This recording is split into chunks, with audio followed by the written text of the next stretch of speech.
Alright, hey guys, what's up? This is Croy. We just got joined in a 315 turbo versus a guy Prickly 7000. I do not believe I've ever played this guy before, so we don't really know what to expect. I'm just going to take him as a pretty standard player and try to get a good feel for him in the first few hands. So we'll see how it goes. This video will probably be attached to the Wedlow Jones one, which we just finished. Also registered in a 520, 1030, and a 520, two 520s on full tilt. So we'll see if any of those come up. And so if we have a multi-tabling situation. Alright, going to triple from the button. Jack 9, tripling with a lot of hands here early. Like to get a feel for how our opponent plays. First hand we're going to see bet this. Going to bet 2/3 pot on this ace high board and see what he does. Okay, check raise us to 200. Early on I'm almost always going to fold this. There's really no reason to make go for hero plays at the 10-20 level unless you have a dead on read against your opponent, so I'm just going to fold.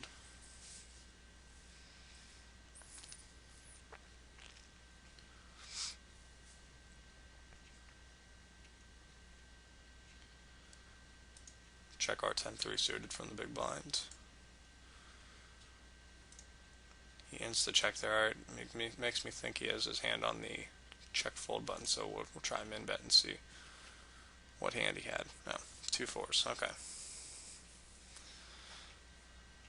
That was just to see. Our hand's pretty tough to win a showdown with there, and since he insta-checked both times, I think it was worth it just to take a 20 stab just in case he still had the fold any bet button on. And plus, we don't mind seeing his hand and seeing what kind of hands he limps with and what hands he'll call and bets with. Alright, he baby raised us here on this ace queen. Just going to call. I'm not going to get tricky with the raise. We flopped ace high. I think I'm going to come back at him here with a little baby raise just like he did earlier with us, and with the intention of calling any shove. And he folds. So maybe we're starting to think that he could be a little bit bluffy. Defend with the ace-6. Gonna probably check call bet here. 120. It's usually a pretty strong bet sizing, but we're gonna call.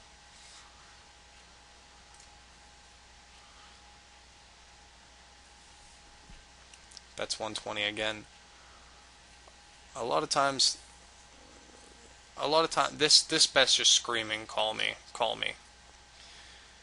And he's really not going to have a 6 we're beating too often, so it has to be either an ace high or just a high card kind of hand, or it could, which it probably most likely is, a 9.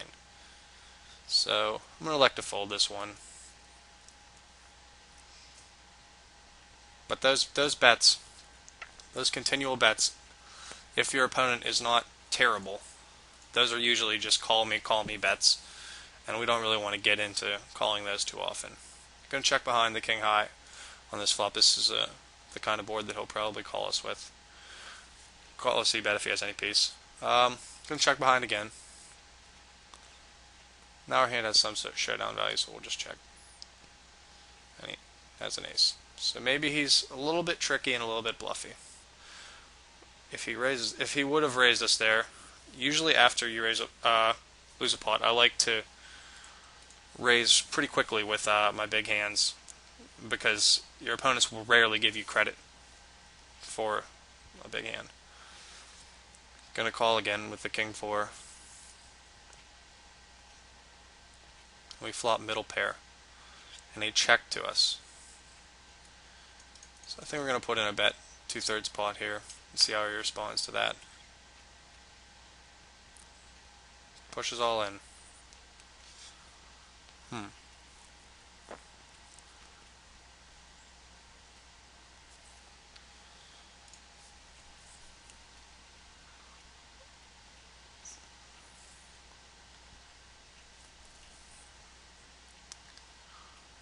think this is a pretty close spot. I don't think he has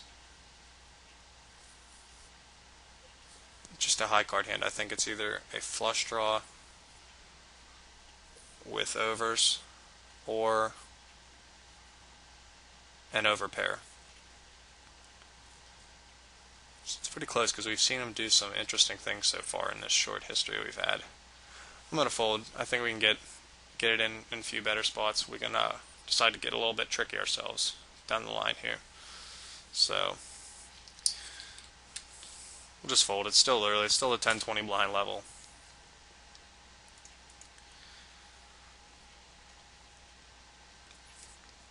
Pretty much c-betting any flop here against him. We're probably going to two-barrel a lot, just because of the instant way that he called that. And he insta raised us. So just conceding defeat, and we'll fold again.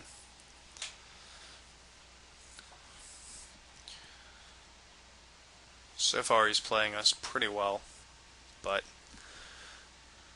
like I said, the match is never over. We're not going to get tilty. We're going to try our best, at least, not to get it in really bad shape. Usually when we're at these kind of chip deficits, whenever they pick up a substantial lead on us, I like to make my raises min raises.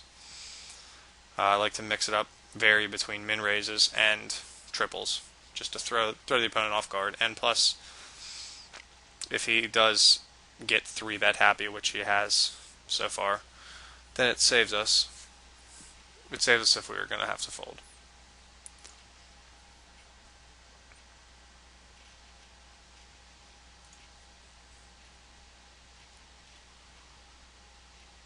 Just check behind our king high on this flop.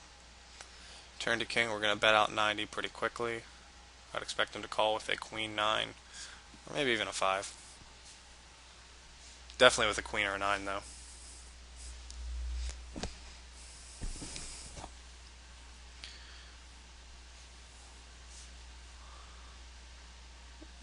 We're actually going to shove this ace-4 in here. Don't think he's pretty strong this often, and he's going to come back with our min raise. It's one of those hands we're beat, but I think this is a profitable shove, and he folds. So now his little baby 3-bets, finding out, aren't always so strong. And here comes a rematch with Wedlow. Assuming this is a 500. Yes. We'll call with the Jack 8. Decent hand to defend with. Flop nothing. Just going to check down. Hit ace queen.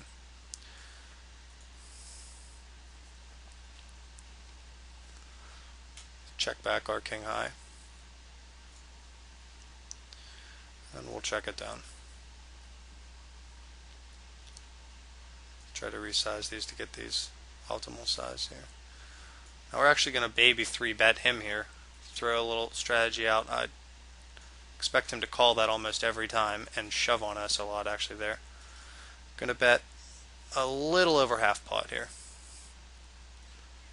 and hope he gives us action. I expect to see a king here, king 9. So let's hope we can hold and take back the lead. Nope, we got rivered there. Really, those hands are really they're out of your control. So getting upset about them, letting it affect your play in future matches, it's just silly. So you just need to really forget about it. We have another matchup right now. Don't want to let that affect us. So just put it behind us. Register another 520 and see if any other lobbies are open right now. We'll register another 345. If we remember from last match, we had we'll pull up the hand history right now actually.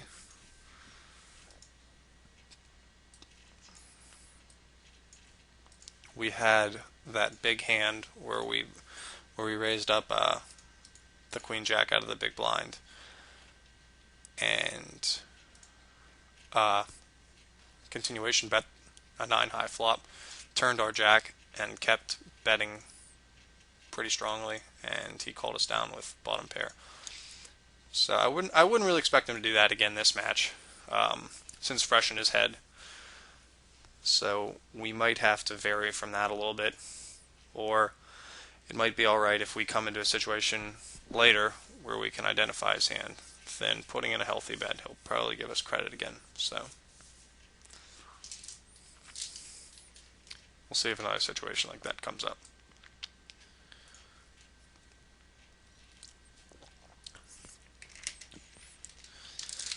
And Prickly sat with us again.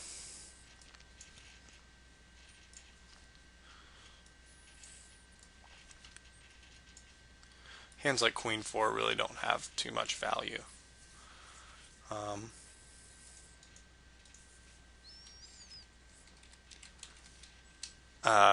I wouldn't really recommend calling those out of position. At least when they're not suited.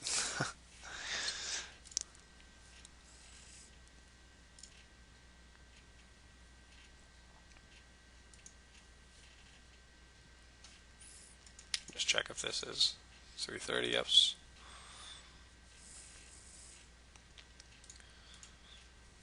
Again, against most opponents, I'll open pretty often from the button. We'll continuation bet this ace high flop. If he calls us, we'll probably just shut down. Give him an impression that we're just going to continuation bet every flop. We actually turned a pair of 9s, which might be good here. I'd expect to see a king a decent amount of the time, but we turned him, so that's good. Going to lead out here with this Queen 7 against who we assume is a tricky aggressive player, and as expected, he raised us. We're just going to call, throw him the rope. Hopefully, we're not behind here in an unlucky spot.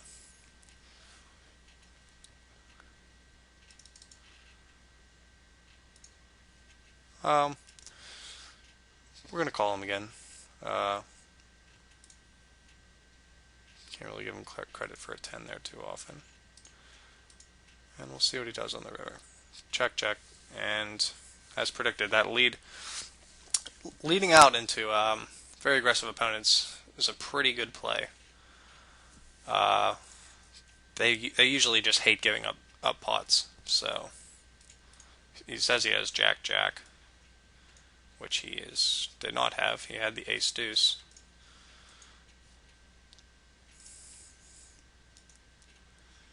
And just going to fold this ace-8 and get it in a better spot. On the other table, we got raised by Wedlow. Yeah, just going to give him this one too. And we'll tell him it was a good hand.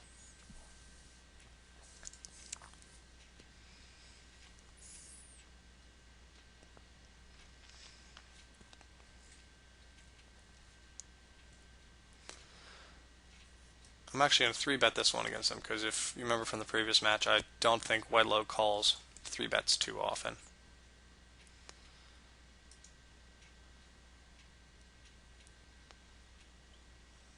We'll see if that holds true.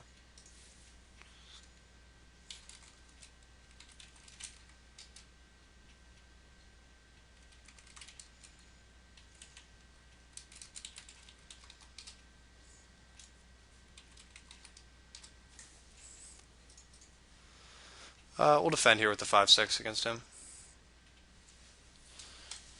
Flop nothing, and we'll just give it to him. Don't want to get tricky against him.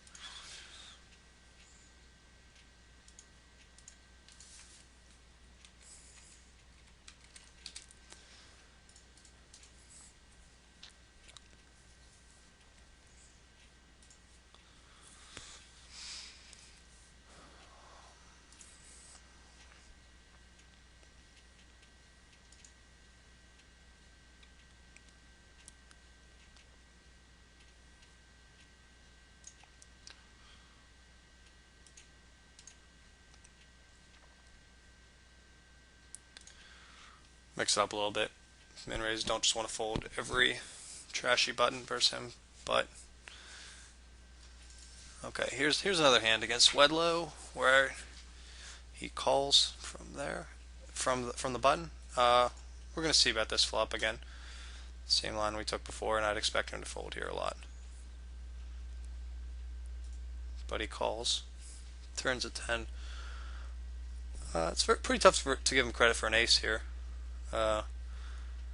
Only hand I think we'd be beat by is ace X. That's not a very good river for us.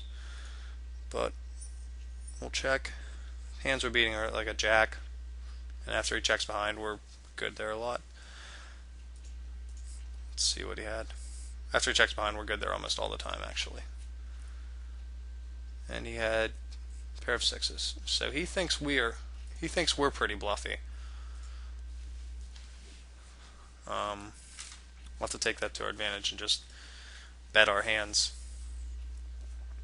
and have him call down inferior.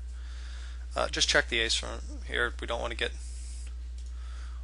into too many out of position pots against him when he doesn't give us credit, because if we don't want to keep firing without a hand, we'll just fold.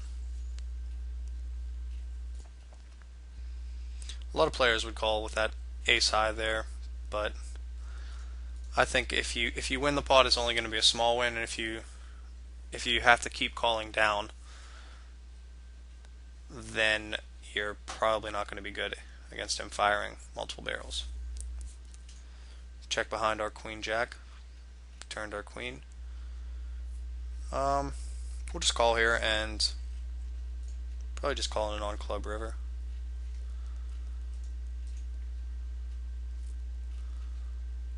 See what his bet size is. Now we'll put in a little value bet.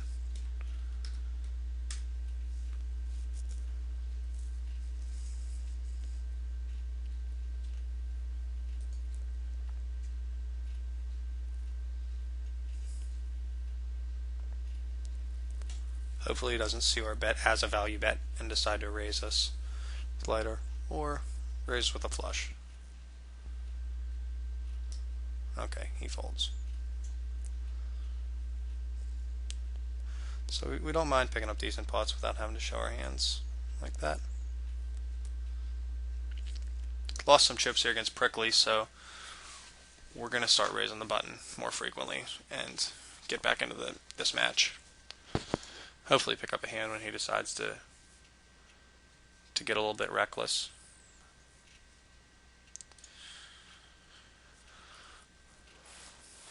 It's really important in these matches to realize that over the long haul of hands, everybody's going to take beats. Everybody's going to suck out. Everybody will get the same level of cards. It's how you extract value from your hands and how you are able to pick off when your opponents are bluffing that really separates the winning players from the losing players. It's just those little situations, just getting as much equity in spots as you can. And the way the cards fall out after the money's in, it's really inconsequential. I'm going to fire out a bet here. Don't really think he has an ace too often. And we're actually going to call this check raise. He jammed there pretty quickly. I don't really think. I think we're good here a good percentage of the time. Looking at previous hands, he is pretty bluffy. So it's tough to give him credit for the 7 improving him. We can pretty much rule a straight out. So a hand,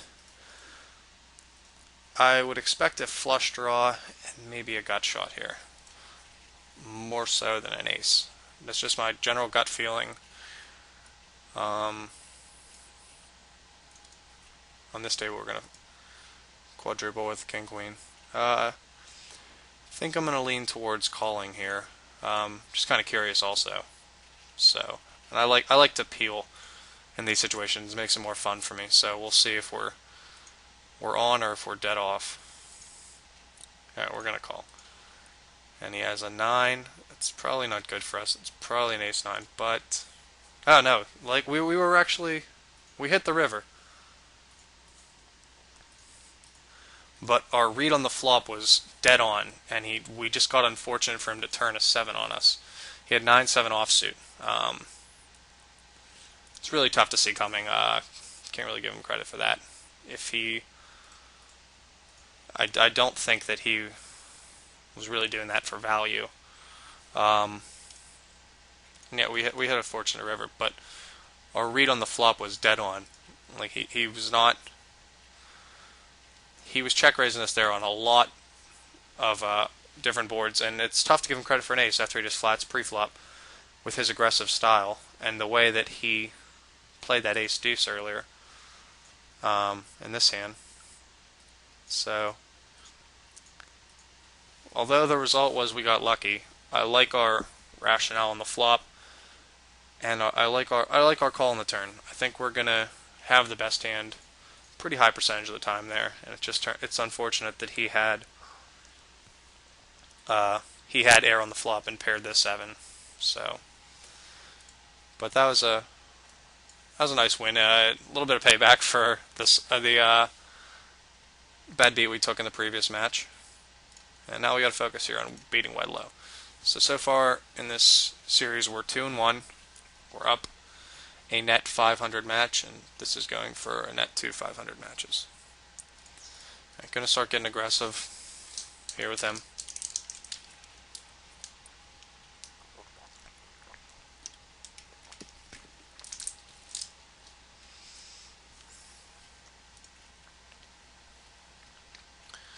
Just flop trips. If he leads out, we're probably going to raise pretty quickly. Hope he has a piece like a king. Or even if he has a 6, that'd be perfect. But, nothing. A lot of players fire out min bets with nothing, but I don't really like calling there because calling it just pretty much screams I have a 6 or I have a king. Whereas raising, another person, or I might think that we're gonna fire out a c-bet here. I might think that Wedlow is just min betting with a wide range of hands. Turn card's not too good for us, so we're probably just gonna check and give it up here. Yeah, but we'll just check, give it up. I'd expect it, the way he played it, most likely I'd think he would have a 6, but we're not going to try to bluff him. He has a 4. So, probably could have got him off that on the river, but we'll keep encouraging him to call us with bottom pair, and hopefully have a field day on him. Defend with the 7-8 suited, whiff the flop, and not going to get tricky, just going to shut down, check fold.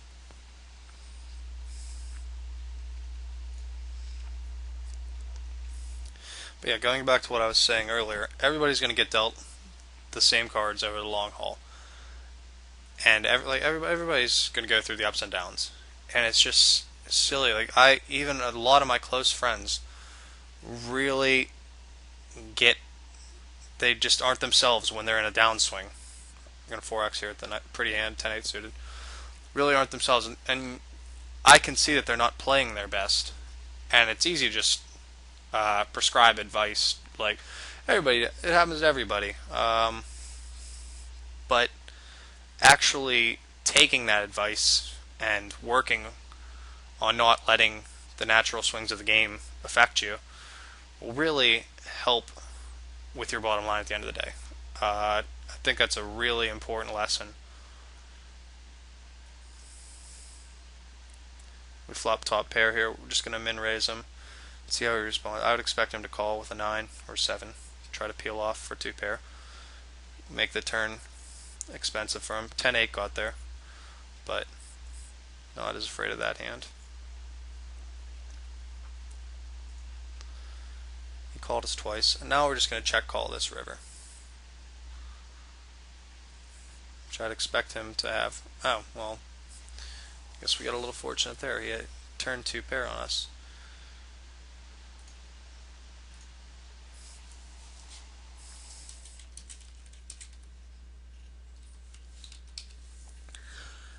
This is an interesting spot. I do not think shoving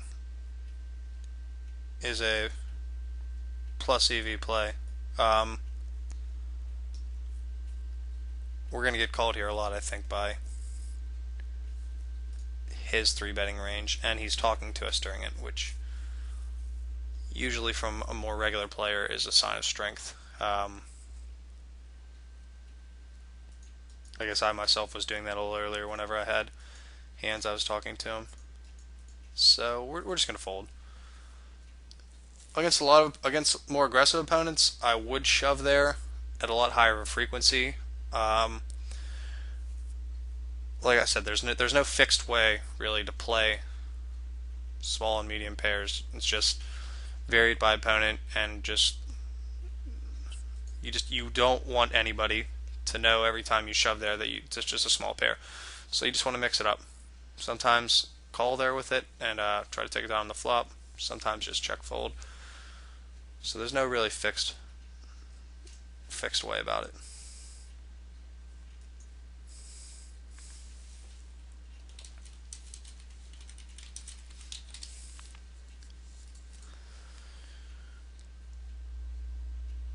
Keep being aggressive with him. This is a flop that I'd expect him to have a piece of, but we're gonna have the intention of 2-barreling him but he folds, so that's good.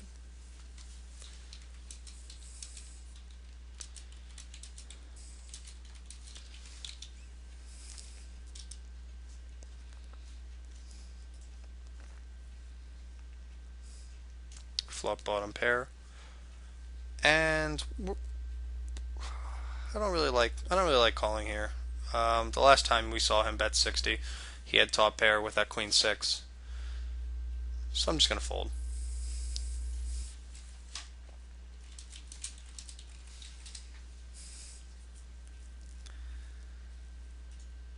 I think we can pick a lot better spots than calling with bottom pair. Either trying to spike 2 pair or trips, or just being in a weird spot. Okay, now we're gonna raise with the intention of getting in here with this ace-king. Don't mind a shove from him here at all. Not gonna type this in.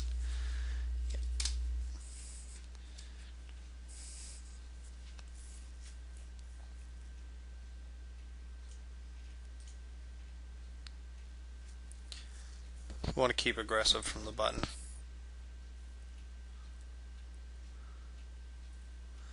Flop middle pair, we'll just go check check on this flop. We turned a flush draw. I like betting here a lot. I think he'll fold here a lot to us, and even if he calls, we don't hate it because we have a lot of outs. And that was not one of them.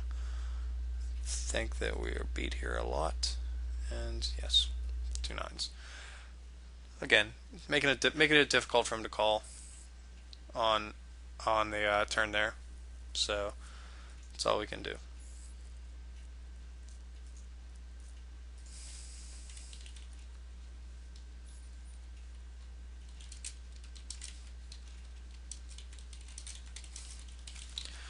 And we'll just fold the jack 7.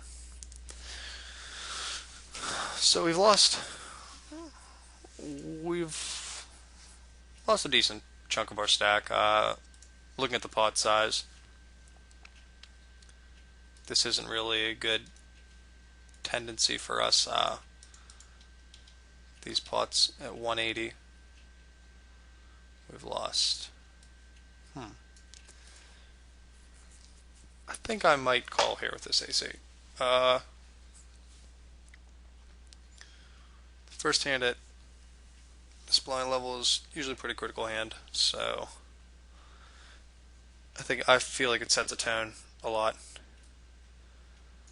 I think I'm going to call here and expect to see a hand like King Queen, a hand we're racing with. Hands I'm really concerned about ace jack through ace 9. But I think this is a good spot for us to gamble and be ahead a decent amount. I'd expect him to do that with any ace, pretty much. So, alright, we'll call ace 6. So, it's a great flop for us. Let's just hope the board. That's good turn. Alright. So that's a pretty good double up for us.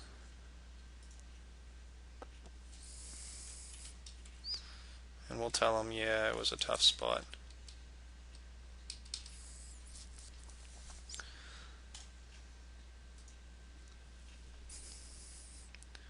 Which it is a tough spot. Calling off all your chips with ace 8.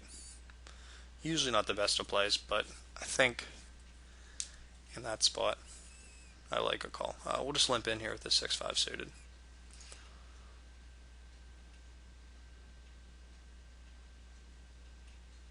And fold to his 4x.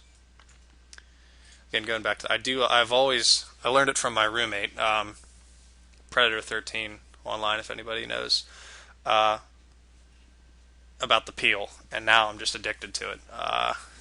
It makes matches so much more fun for me. Alright, we're gonna make a quick raise here and hope that he'll get it in with a jack. He's probably gonna fold a high percentage of the time, but we'll take him getting in with a jack there if he has one.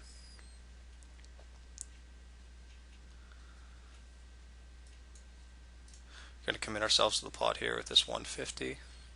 I'd expect him to shove a queen or a 10, not really a 4. Now we're priced in to call, and he has a 10. So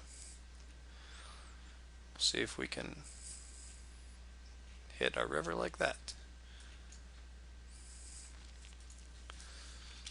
So pretty standard stuff. Let's go over some of the hands from that match. Actually, another 500 just started, but I'm going to cut this video off after we look over these hands. Start off with the two biggest spots, the ace 8. I think in that spot against him and his range, I think we're going to see a lot of small pairs there. I don't really think we're going to see ace king, ace queen too often. I think that would be more of a 450 or 550 type 3-bet by him. I think we're going to see a lot of hands like ace jack ranging through ace x, ace anything. So against that range and us already having 150 in the pot, it makes it pretty enticing to call, and we did. And he had ace 6, so I like our play there. This one just pretty standard. Expect him to get it in with either of these two cards.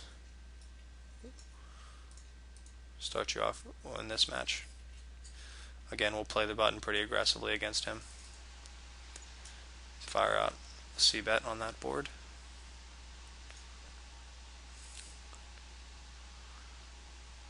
Check behind when the diamond hits.